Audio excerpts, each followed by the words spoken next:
জি, আসসালামু আলাইকুম। প্রিয় দর্শকবৃন্দ, এনটিভির নিয়মিত অনুষ্ঠান মার্কেট ওয়াচে আমি আপনাদেরকে স্বাগত জানাচ্ছি। আমি মোহাম্মদ রকিবুর রহমান, আমি আপনাদের সাথে আছি। আজকে বহুদিন পর আবার আমি আসলাম আপনাদের সামনে। আর দ্বিতীয় কথা হলো, এটা হলো ভাষার মাস। ভাষা শহীদদের প্রতি গভীর শ্রদ্ধা নিবেদন করে আমি আজকের অনুষ্ঠান শুরু করতে যাচ্ছি। আমাদের এই পুঁজিবাজার বিষয়ক অনুষ্ঠানে আজকে আমাদের সাথে এই মুহূর্তে আছেন মোহাম্মদ আলী, সিইও ও ঢাকা ব্যাংক সিকিউরিটিজ লিমিটেড।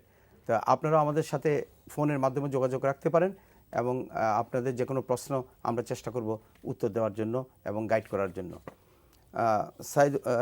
আমাদের মোহাম্মদ আলী জি, আজকে আপনি আমাদের সাথে আছেন। আপনি একটি সিকিউরিটিজ হাউস পরিচালনা করেন, দীর্ঘদিনের আপনার অভিজ্ঞতা। তো মাঝখানে বাজার ভালোই চলছিল, মাঝখানে আপনার আমাদের ভলিউমটা ভালো হচ্ছিল, মোটামুটিভাবে একটা গতিশীল মার্কেটের দিকে রূপান্তরিত হচ্ছিল। হঠাৎ করে এমন কি হলো যে মার্কেট আবার ডাউনের দিকে যাচ্ছে, পার্টিসিপেশন কমে যাচ্ছে, ভলিউম কমে যাচ্ছে, কেন এটা কেন বারবার হয়? অ্যাকচুয়ালি ডিসেম্বর মাসের শেষ লগ্নে বাজারে কিছু ইনফরমেশন এসে গেল যে সাবসিডিয়ারি এক্সপোজারগুলা ক্যালকুলেশন থেকে বাদ দেওয়া হলো। তখন বিনিয়োগকারীদের মধ্যে একটা আস্থা শুরু হলো যে বাংলাদেশ ব্যাংক একটা পজিটিভ আউটলুক পুঁজিবাজারে খুব বড় ধরনের একটা পজিটিভ আউটলুক দিয়েছে, যেটার জন্য ৬,০০০ কোটি টাকার মতো পুঁজিবাজারে অ্যাডজাস্টমেন্ট আসবে না, শেয়ার সেল অফ হবে না। বিনিয়োগকারীদের মধ্যে একটা আস্থা শুরু হলো এবং সবাই বিনিয়োগ করে স্টার্ট করলো। তখন বাজারে একটা ভাইব্রেশন শুরু হয়েছে। এটা কন্টিনিউশনের পরে একটা সময় এসে প্রফিট টেকিং করতে করতে কিছুটা স্লো গতিতে আসছে। আমাদের যে পারসেপশন এবং ক্যালকুলেশন, ডিসেম্বর মাস এন্ডিংয়ের সময় অনেক ইনস্টিটিউশনকে সেল করতে হয়েছে, অনেকের ক্যাপিটাল রিঅ্যাডজাস্টমেন্টের ব্যাপার আছে এবং রুম কি আসতেছে সবার। যেমন সে ধরেন আমি ঢাকা ব্যাংকে কাজ করি, ঢাকা ব্যাংকের যখন ব্যালেন্স শিট ক্লোজ হবে তখন দেখা যাবে যে পুঁজিবাজারে বিনিয়োগ করার জন্য আমার আবার আরেকটা রুম ক্রিয়েট হচ্ছে, সেটা আমি আমার বোর্ডকে প্রেজেন্ট করে অনুমতি নিয়ে আবার বিনিয়োগ করব। এই যে একটা ট্রানজিশনাল সময়, এই সময়টা কিছুটা স্লো গতি দেখা যাচ্ছে। তো আমরা যেটা আশাবাদী নাও, আমি কালকেও কথা বলেছি, আরও কয়েকদিন ধরে আমরা ক্যালকুলেশন করে দেখছি যে পুঁজিবাজারের এখন হচ্ছে একটা বেস্ট টাইম। কারণ হচ্ছে কি, এফডিআর রেট 5% নেমে গেছে, ফরেন ব্যাঙ্কগুলো 4% নিচ্ছে, সরকারি ব্যাঙ্কগুলো 5 থেকে 5.5। আমার বাজারে যে স্কেপগুলো আছে, যে কিছু ভালো স্কেপ আছে, এরা যেই ডিভিডেন্ড দেয় সেটা অলওয়েজ 7-8-9% কারেন্ট। না, তাহলে তো এখানে যে কথাটা আপনি বলার চেষ্টা করছেন সেটা হলো, এটা একটা দীর্ঘমেয়াদী ইনভেস্টমেন্টের ব্যাপার আছে। আপনি বাজারকে স্টেবিলাইজ করতে হলে একটা দীর্ঘমেয়াদী ভালো ভালো শেয়ারে দীর্ঘমেয়াদী ইনভেস্ট করতে হবে। তো এটা কারা করতে পারবে? এটা করার জন্য তো প্রাতিষ্ঠানিক বিনিয়োগকারী প্রয়োজন, বড় বড় বিনিয়োগকারী প্রয়োজন যারা এফোর্ড করতে পারে। অবশ্যই আপনাকে বলি, বাজার কখনোই ট্রেডিং মোড, যারা ট্রেডিং একটা অংশ থাকবে, স্পেকুলেশন এন্ড ট্রেডিং, মেজর অংশ is the life of the capital market. এটা বাদ দেওয়া যাবে না, এটা একটা অংশ থাকবে অবশ্যই। আর মেজর অংশটা থাকবে কিন্তু হচ্ছে লং টার্ম বিনিয়োগকারী, মিড টার্ম বিনিয়োগকারী, এবং সেটা হচ্ছে মিউচুয়াল ফান্ড এবং ইনস্টিটিউশনগুলো যেটা একটা শকের মধ্যে ছিল, একটা কনজাংশন অবস্থায় ছিল, now they are start to open their wings. এখন কিন্তু অনেকগুলা সিকিউরিটি এক্সচেঞ্জও অনেকগুলা অল্টারনেটিভ ইনভেস্টমেন্ট ফান্ডের লাইসেন্স দিয়েছে, ওখানে কিন্তু একটা বিনিয়োগ আসবে। এগুলো ফরমেশনের সময় লাগতেছে। এই যে সাবসিডিয়ারি ক্যাপিটাল বাদ দিয়েছে, এখানে কিন্তু ব্যাঙ্কগুলোকে আবার রিইনভেস্টমেন্ট করার সুযোগ আসবে। যেহেতু ইয়ার এন্ড হয়েছে মাত্র, ব্যালেন্স শিট অডিট করার পরে দেখা যাবে অনেকগুলা ব্যাংকেরই যেখানে শেয়ার সেল করার কথা ছিল, তারা আবার কিন্তু বিনিয়োগ করতে পারবে। এই সময়টা আপনার বাংলাদেশ ব্যাংক থেকে যে কথাটা বলা হচ্ছে, যে ইভেন বাংলাদেশ ব্যাংকের গভর্নর সাহেব মাঝে যে কথাটা বলেছেন, যে আসলে একটা সুযোগ করে দেওয়া হয়েছে, আসলে ব্যাংকগুলি এখন তার বিনিয়োগের একটা সুযোগ করে দেওয়া হয়েছে এবং তাদের কাছে অর্থ আছে বিনিয়োগ করার জন্য, কিন্তু সেইভাবে প্রাতিষ্ঠানিক বিনিয়োগগুলি বাজারে আসছে না। এটা কারণটা কি? এটা আমি প্রথমে আপনাকে যে আলোচনাটা করলাম, যে এই মাত্র জানুয়ারি মাস শেষ হয়েছে, ব্যালেন্স শিট ক্লোজ হয়েছে, এখন অডিট হচ্ছে। অডিট হওয়ার পরেই তার যে রুমটা হবে এটা অ্যাপ্রুভ হবে, যে অডিট ব্যালেন্স শিটের পরে। সে ধরেন আমার আগের ক্যাপিটাল হচ্ছে 1300 কোটি টাকা, এই বছর আরও 200 কোটি টাকা প্রফিট করলো, তাহলে ক্যাপিটাল আমার কত দাঁড়াচ্ছে? 1500 কোটি। এই 1500 কোটি আসতে হলে কিন্তু অডিট শেষ হতে হবে। তাহলে 1500 কোটির যখন 25% আসবে, আমি প্রায় 475 কোটি। তো আমার যদি এখন 350 কোটি টাকা থাকে বিনিয়োগ, আমি কিন্তু আরও 100 কোটি টাকা রুম পাবো। এটার জন্য একটা সময় কিন্তু লাগবে।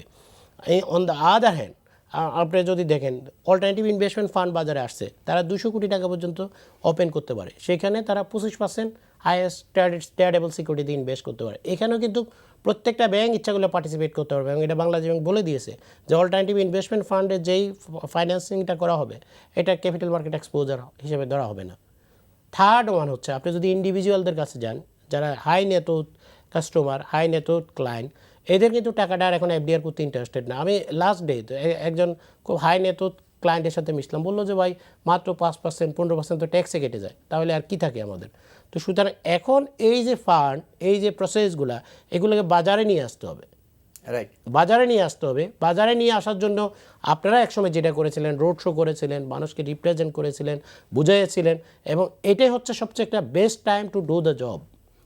আমার যেটা মনে হয় আর কি, যদি আলী আমরা যে এইভাবে যদি চিন্তা করি আমরা, যে আমাদের জিডিপি গ্রোথ, আমাদের সরকারের পারফরমেন্স, আমাদের ইন্ডাস্ট্রিয়াল গ্রোথ বলেন, ইভেন আমাদের ডেভেলপমেন্ট গ্রোথ বলেন, আমাদের সব কিছু মিলিয়ে আমাদের একটা ভালো অবস্থানে আমরা আছি।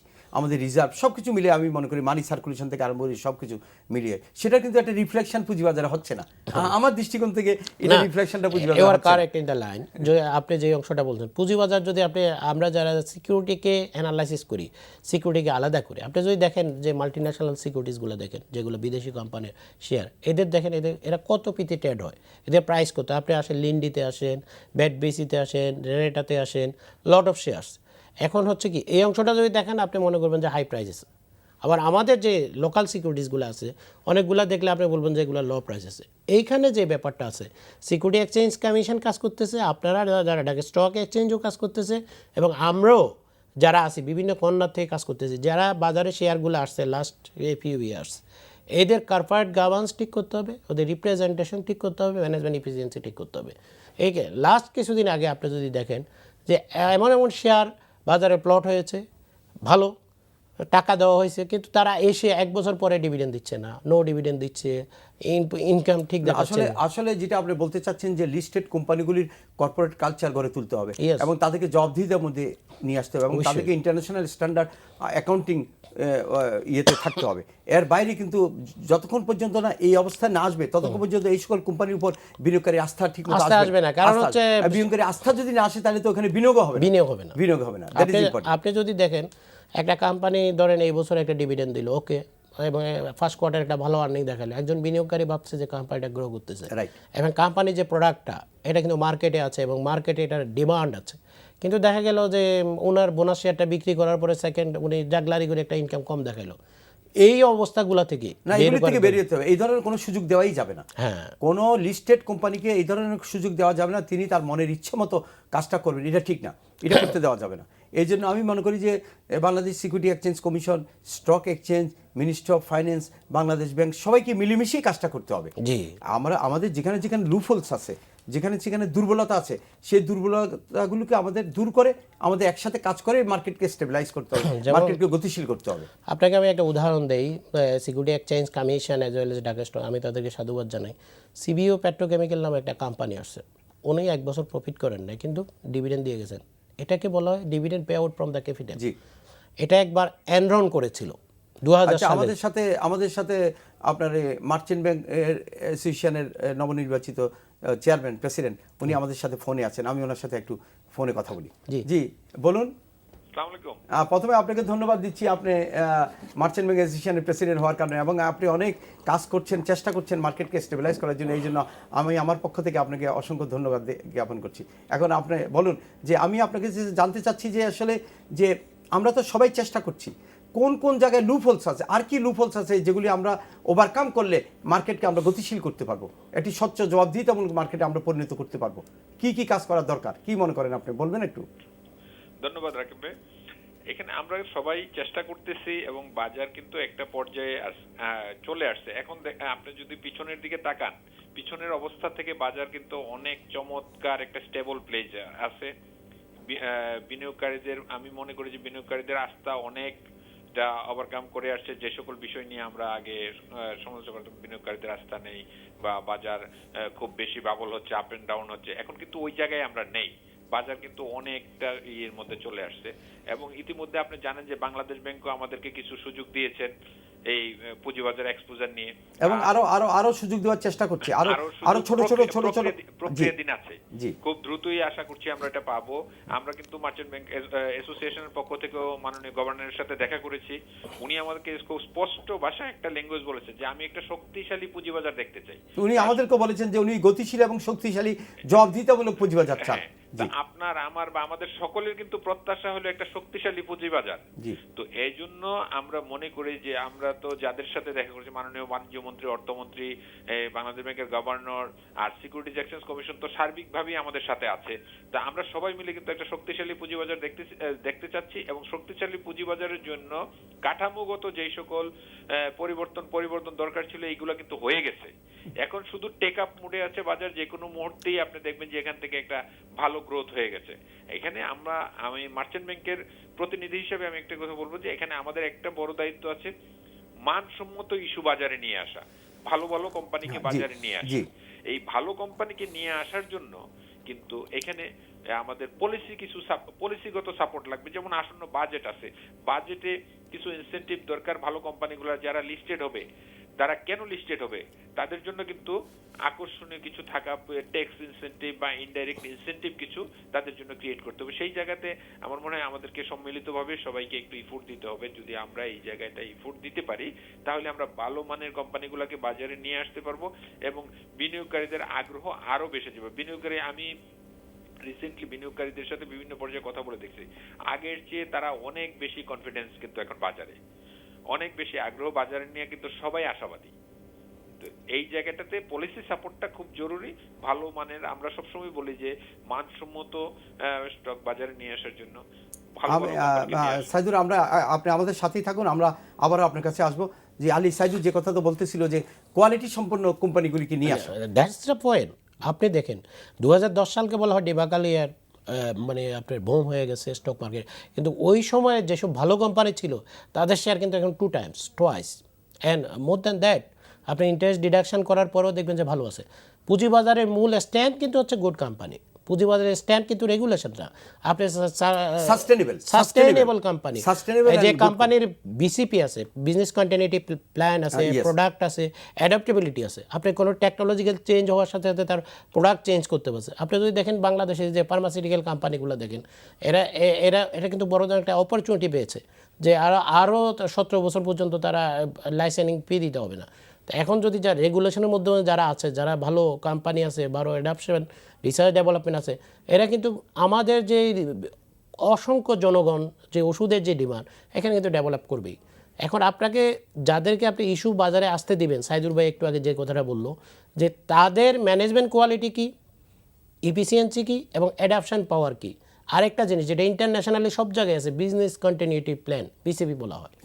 বিজনেস কন্টিনিউটি প্ল্যানটা কি, আমাদের এখানে কিন্তু এটাকে খুব বেশি দেখা হয় না, ভাবছে কোম্পানি চালাচ্ছে, কিন্তু এটা ইন্টারন্যাশনালি একদমই একটা স্ট্যান্ডার্ড ব্যাপার যে ঠিক আছে তুমি আজকে বেচতেছো মেডিসিনটাকে যদি তোমার টিকাতে চলে যায়, তখন তুমি কি করবা, তোমার কি প্ল্যান আছে, কি রিসার্চ আছে, কীভাবে অ্যাডাপ্ট করবে। আপনি যদি দেখেন একসময় পুঁজি বিলিম সব চলতো, আজকের দিনে যখনই ক্যামেরা চলে আসছে কিন্তু পুঁজি বিলিম আর চলতেছে না, সবাই ক্যামেরাতে নিয়ে যাচ্ছে। এর অর্থ কি, ওর বিজনেস কন্টিনিউটি প্ল্যান কিন্তু ওই ক্যামেরাতে কনভার্ট হলে কিন্তু এই কোম্পানি কিন্তু থেকে যেত, আরও বাড়তো। এই যে বিজনেস কন্টিনিউটি প্ল্যান, অ্যাডাপশন এবং গুড ম্যানেজমেন্ট, গুড গভর্নেন্স, এগুলো যদি না থাকে, আপনি যেই কোনো একটা প্রফিটেবল কোম্পানি কিন্তু নিচে পড়ে যাবে। আর যদি এগুলো ভালো থাকে, দেখবেন একটা খারাপ কোম্পানি কিন্তু আস্তে আস্তে ভালো হচ্ছে, ভালো ডিভিডেন্ড দিচ্ছে। এটা হচ্ছে পুঁজিবাজারের pre condition to be the good market. জি, আমরা যেটা ওভারঅল যেটা আমরা বুঝতে পারলাম যে আসলে বাজার টেক আপ করার জন্য সকল পরিবেশ বিদ্যমান আছে। এখানে আমাদেরকে সবাই মিলে একটা কাজ করতে হবে, যে কাজটা হলো যে ভালো কোম্পানিগুলিকে বাজারে আনার জন্য যা যা করার সেটাই করতে হবে। ইভেন সরকারকেও বাজার থেকে দীর্ঘমেয়াদী প্ল্যানে টাকা উত্তোলন করতে হবে। বিভিন্ন আপনার ক্ষেত্রে কি জানি বলেন, পাওয়ার এনার্জি সেক্টরে আমি মনে করি সরকারেরও পার্টিসিপেশন করা উচিত এবং এই বাজারকে ব্যবহার করা উচিত। এবং অবশ্যই আপনি যদি ইনফ্রাস্ট্রাকচার দেখেন, আমাদের lot of opportunity to in the infrastructure. আপনি দেখেন রেলওয়ে টাকা চাচ্ছে, রেলওয়ে যদি আপনি বাজার থেকে টাকা উঠে এনে এবং যদি যে ধরনের জনগণ আমাদের মাস পপুলেশন আছে, আপনি পাশের দেশে ইন্ডিয়া দেখেন বা অন্য ট্রেন কীভাবে ইউজ হয়, এখানে যদি ভাড়া এবং রেভিনিউ যদি ঠিকভাবে কাউন্টিং করা যায়, এখান থেকে নিয়ে কিন্তু করতে পারে। অবশ্যই এখানে আমি মনে করি সরকারকেও গুরুত্ব দিতে হবে, কারণ মাননীয় প্রধানমন্ত্রী এটা গুরুত্ব দিয়েছেন যে লং টার্ম যে প্রজেক্টগুলি আছে, বড় বড় প্রজেক্টগুলি আছে, তার একটি অংশ পুঁজিবাজার থেকে সংগ্রহ করা উচিত আমি মনে করি। কারণ দীর্ঘমেয়াদী বিনিয়োগের জন্য পুঁজিবাজার হলো সবচেয়ে ভালো জায়গা। ব্যাংকগুলির দীর্ঘমেয়াদী লোন দেওয়া ঠিক না। আপনি যদি দেখেন লং টার্ম যদি পুঁজিবাজার থেকে একটা অর্থ নেয়, সে তাকে ডিভিডেন্ড দিতে হবে প্রফিট প্রফিট না হলে না। তার অ্যাসেট ঠিক থাকলে ধীরে ধীরে অ্যাসেটের দাম কিন্তু বেড়ে যায়। আর ব্যাংক থেকে যখন সে ফাইন্যান্স নেয় তখন তাকে কী করতে হয়, একটা প্রতি কোয়ার্টারে তাকে ইন্টারেস্ট হয় ওই যে ক্যাপিটালের একটা অংশ পেমেন্ট করতে হয়। কোনো কারণে যদি সাস্টেনেবিলিটিতে একটু ড্রপ করে তখন সে ক্লাসিফাইড হয়ে যায়, তখন তাকে বিভিন্ন ধরনের রিঅর্গানাইজেশন রিস্ট্রাকচারিং করতে হয়। ওয়ার্ল্ডের লং টার্ম ক্যাপিটাল সবসময় নেওয়া হয় পুঁজিবাজার থেকে, আর শর্ট টার্ম ক্যাপিটাল নেওয়া হয় ব্যাংক থেকে। জি। আমাদের এখানে কি হচ্ছে, উল্টা। আমাদের এখানে যারা ভালো কোম্পানি তারা আসে না, বলে যে আমি শেয়ার দিব কিনা, আমি 2-4টা কোম্পানির সাথে ওনাদেরকে নিয়ে আসার জন্য আমাকে উদ্বুদ্ধ করতে হবে। আমি মনে করি সাইদুর আপনি আমাদের সাথেই আছেন, যে এই যে ভালো ভালো কোম্পানিগুলিকে আমরা কিভাবে নিয়ে আসতে পারি বলেন, কিভাবে এই ভালো ভালো কোম্পানিগুলি এনকারেজ করা যায়, কি ইনসেন্টিভ বা কি ইনিশিয়েটিভ নিলে আমরা সবাই মিলে যে এই কোম্পানিগুলি বাজারে আসবে এবং বাজারকে সমৃদ্ধশালী করবে, আপনি কি মনে করেন? আপনি বলবেন একটু কাইন্ডলি, আপনি তো আমাদের সাথে ফোনে আছেন, জনাব সাইদুর রহমান। জি, ধন্যবাদ রাকিব। আমি মনে করি যে আমরা যদি ভালো কোম্পানিগুলোকে নিয়ে আসতে চাই, তাদের জন্য ট্যাক্স ইনসেন্টিভ, বেট ইনসেন্টিভটা খুব জরুরি দরকার। কারণ একটা লিস্টেড কোম্পানি যত ট্রান্সপারেন্ট হয়, যে পরিমাণ ট্যাক্স বা বেট দিতে চায়, একটা নন লিস্টেড বা প্রাইভেট লিমিটেড কোম্পানি কিন্তু সেই হারে দেয়। তো সেই হিসেবে আমি মনে করি যদি এদেরকে ডিসকাউন্ট দেওয়া হয়, স্পেশাল রেট দেওয়া হয়, তাতেও গভর্নমেন্টের রেভিনিউ বাড়বে, বাজারের রাস্তা বাড়বে, বিনিয়োগকারীদের পার্টিসিপেশন বাড়বে, এবং সেখান থেকে গভর্নমেন্টের উন্নয়নের সুযোগ বেশি হবে। এবং আপনি একটি কথা বলতেছিলেন একটু আগে যে গভর্নমেন্ট সরকারি ইনফ্রাস্ট্রাকচার কথা, আমরা যখন মাননীয় গভর্নরের সাথে কথা বলতেছিলাম, মাননীয় গভর্নর আমাদেরকে বললেন যে এই বাজার যদি শক্তিশালী না হয়, এই বাজার যদি স্ট্রেংথ না আসে, তাহলে সরকার এই যে আমাদের ইনফ্রাস্ট্রাকচার ডেভেলপমেন্ট কিভাবে হবে। ইনফ্রাস্ট্রাকচার ডেভেলপমেন্টের জন্য আমাদের এই ক্যাপিটাল মার্কেটের সাপোর্ট অত্যন্ত গুরুত্বপূর্ণ, এবং আমাদের দেশের সার্বিক অর্থনৈতিক উন্নয়নের ক্ষেত্রে ক্যাপিটাল মার্কেটের ভূমিকা অত্যন্ত গুরুত্বপূর্ণ। তো সেই হিসাবে আমাদের এই বাজারকে সচ্ছল এবং শক্তিশালী করা আমাদের সকলের দায়িত্ব, এবং গতিশীল করতে হবে। মজবুত গতিশীল করতে হলে আমাদের সবারই দায়িত্ব আছে, যার যার অবস্থান থেকে আমরা ইতিবাচক চিন্তা করতে হবে এবং গুড গভর্নেন্সকে এনকারেজ করতে হবে। আর আমরা সবাই মিলে কাজটা করতে হবে সাইদুল, যেটা আপনি বুঝাতে চাচ্ছেন যে সবার সাথে কোঅপারেশন করেই কাজটা করতে হবে। অবশ্যই প্রত্যেকটা স্টেক হোল্ডারেরই কিন্তু এখানে কন্ট্রিবিউশন লাগবে। এখানে কেউ কারো প্রতিপক্ষ না, আমরা আমাদের দায়িত্বটুকু আমাদের নিজস্ব জায়গা থেকে সবাইকে নিয়ে কাজটা করতে হবে। সবাই মিলে কাজটা করলেই কাজটা অগ্রগতি হবে অনেক ভালো। আমি মনে করি এখানে আরেকটা বিষয় অ্যাড করতে হবে, যেমন আমি এর আগেও বলেছি, এখনো বিনীতভাবে আমাদের মিডিয়ার ভাই যারা আছেন, বাজার সম্পর্কে তাদেরও একটা গুরুত্বপূর্ণ ভূমিকা আছে। তারা যদি বাজারকে ইতিবাচক দেখে, তাহলে আমাদের জন্য এটা অনেক বেশি সহায়ক হবে।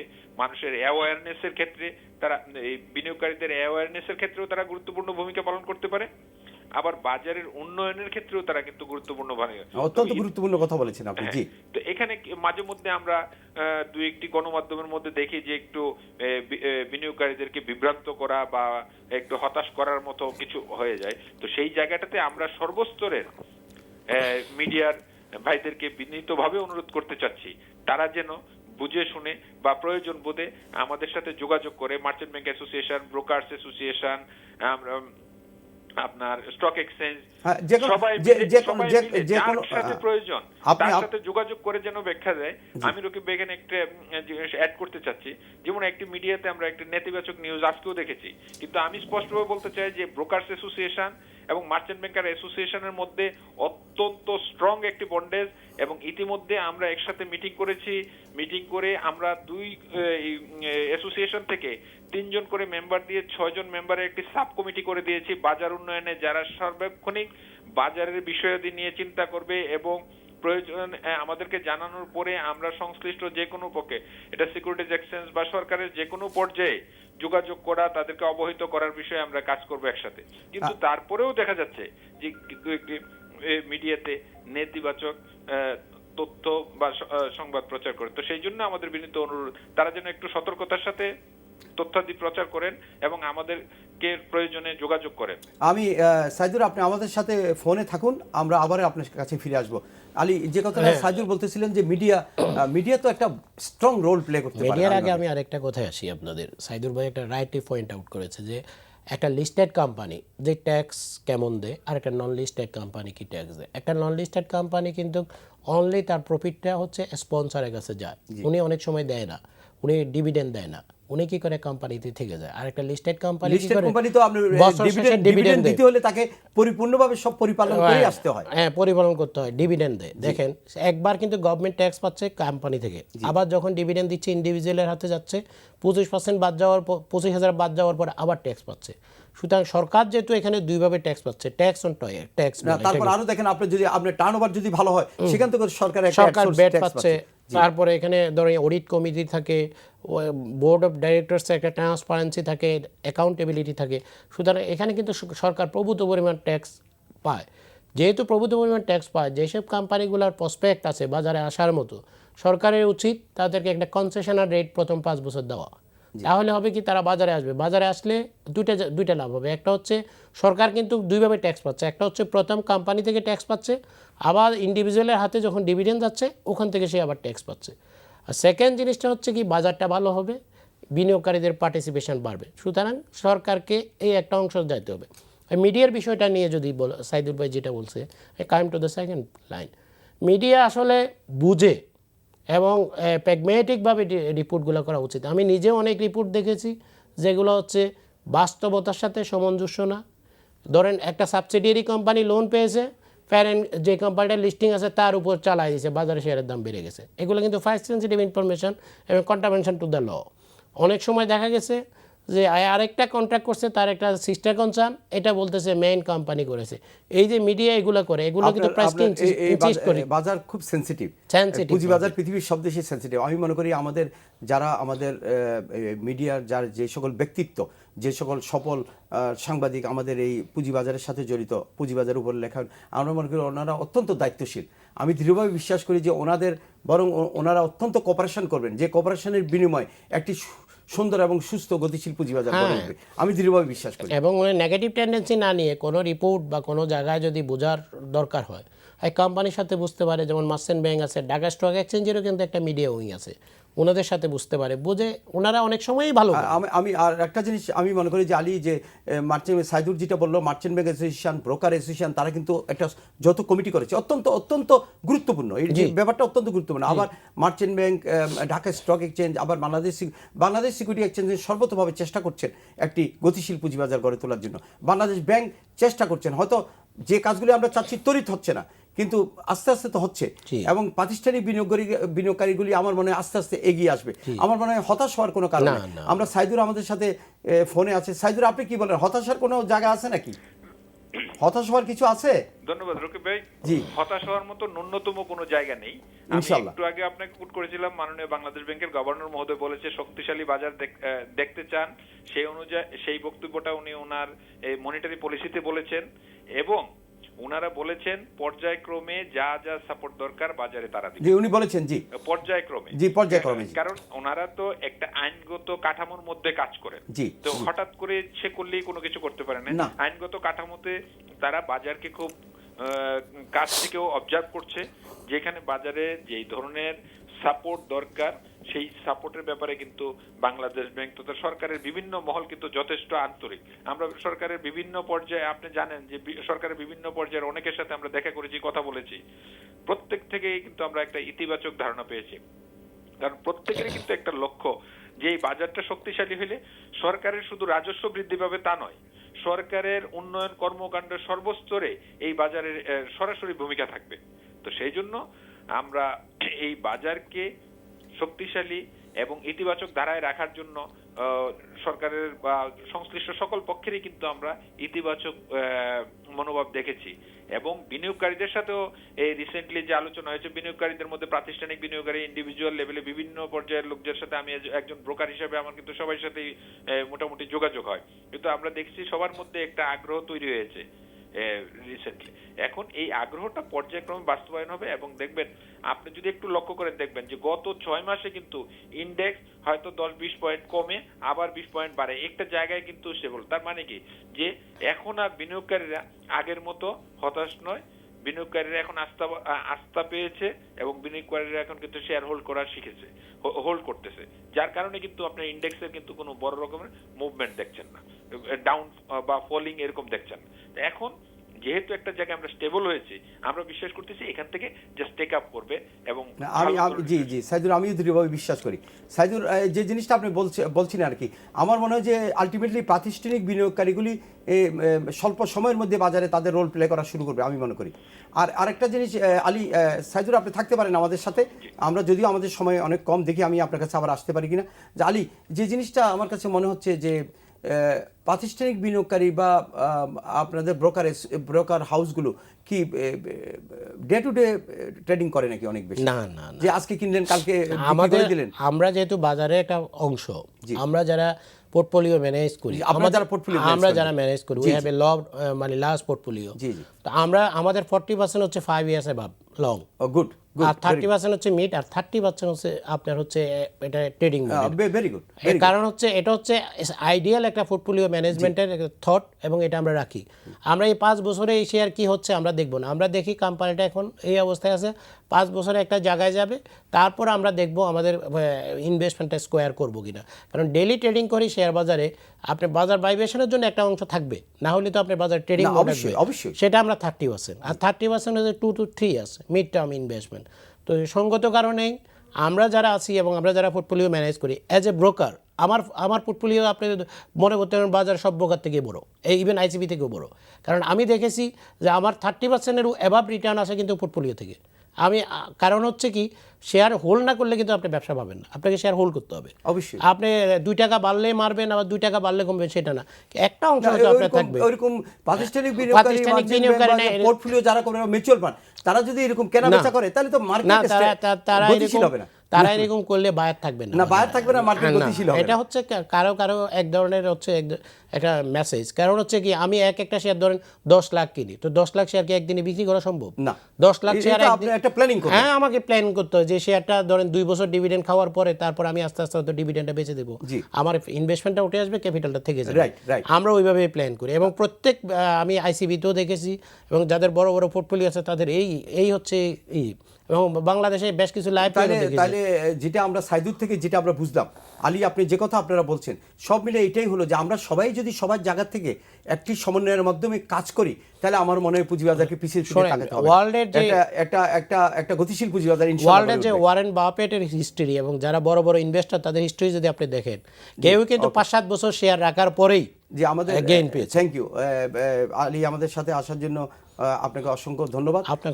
আর সাইদুর, আপনি আমাদের সাথে ছিলেন দীর্ঘক্ষণ, আপনাকেও ধন্যবাদ। কারণ আমাদের অনুষ্ঠানটা এবার ছোট করতে হচ্ছে, কারণ এরপরে আমাদের ভাষা শহীদ দিবসের বইমেলার অনুষ্ঠান আছে, সেই জন্য আমাদেরকে ছোট করতে হচ্ছে। প্রিয় দর্শক, আপনারা আমাদের সাথে ছিলেন এতক্ষণ থাকার জন্য আপনাদের কাছে অত্যন্ত ধন্যবাদ এবং কৃতজ্ঞতা জানাচ্ছি। ভবিষ্যতে ইনশাল্লাহ আপনাদের সাথে দেখা হবে। আমাদের হতাশ হওয়ার কিছু নেই, আমরা দেখে এবং ভালো করে বুঝিয়ে আমরা বিনিয়োগ করব ইনশাল্লাহ। সবার পার্টিসিপেশনের মাধ্যমে, সততার মাধ্যমে, স্বচ্ছতার মাধ্যমে একটি সুন্দর এবং জবাবদিহিমূলক পুঁজিবাজার এবং গতিশীল পুঁজিবাজার অবশ্যই গড়ে উঠবে। আমরা হতাশ হব না ইনশাল্লাহ, আমরা দেখে এবং বুঝিয়ে আমরা বিনিয়োগ করব। আমাদের সাথে থাকার জন্য আপনাদেরকে অসংখ্য ধন্যবাদ। আসসালামু আলাইকুম।